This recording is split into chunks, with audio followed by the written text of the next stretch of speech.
Ay mga kasipag, magandang araw po sa ating lahat. Sa mga nagtatanong sa akin dito, nabira na lang daw po ako, nagpo-promote po mga kasipag or nag-a-announce na magtulungan po ang bawat isa, makipag-engage po ang bawat isa. Sa ganyan scenario po kasi mga kasipag, nabigyan po tayo dito ng violation.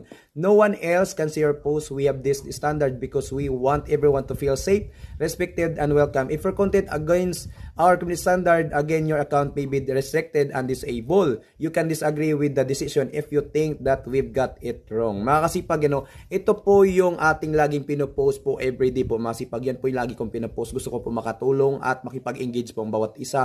Please support each other, calling our active and legit followers. Ganito po ang nangyari. Click natin yung continue.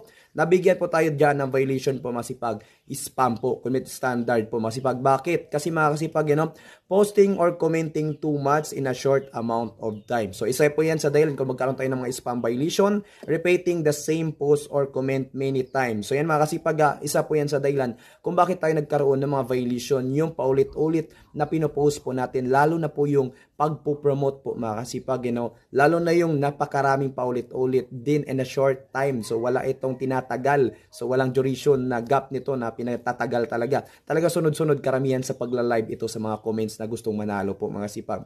Iwasan po natin yan. Yung mga comments o text na ipopost natin na paulit-ulit. Lalo na yung mga pagpo-promote na nanawagan tayo. Kaya iwasan na po natin mag-comments ng paulit-ulit po mga kasipag. Lalo na po sa live po mga kasipag. At wala itong tinatagal na duration po mga kasipag.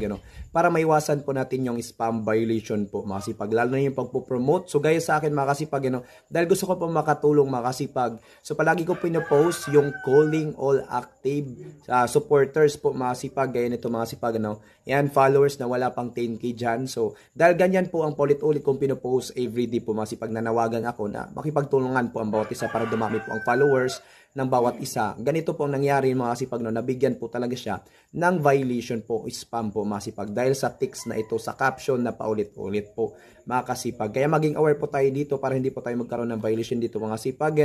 Sana po talaga iwasan po natin yung mga F to F na papasubra tayo dyan po mga kasipag. Yung mga word na paulit-ulit sa mga comments sa live po masipag at walang kinatagal na words, at yung pag-post na text na same lang din po masipag, at yung nanawagan na makipagtulungan, at yung pagpo-promote po masipag. Isa yan sa dahilan kung bakit tayo magkaroon ng violation po dito masipag sa spam, so intellectual property, at iba pa po masipag, flag content, flag behavior, at iba pa. So yun na po masipag, sana po nakatulong. Share na tong video na to at follow na rin po ang ating Facebook page. Maraming salamat!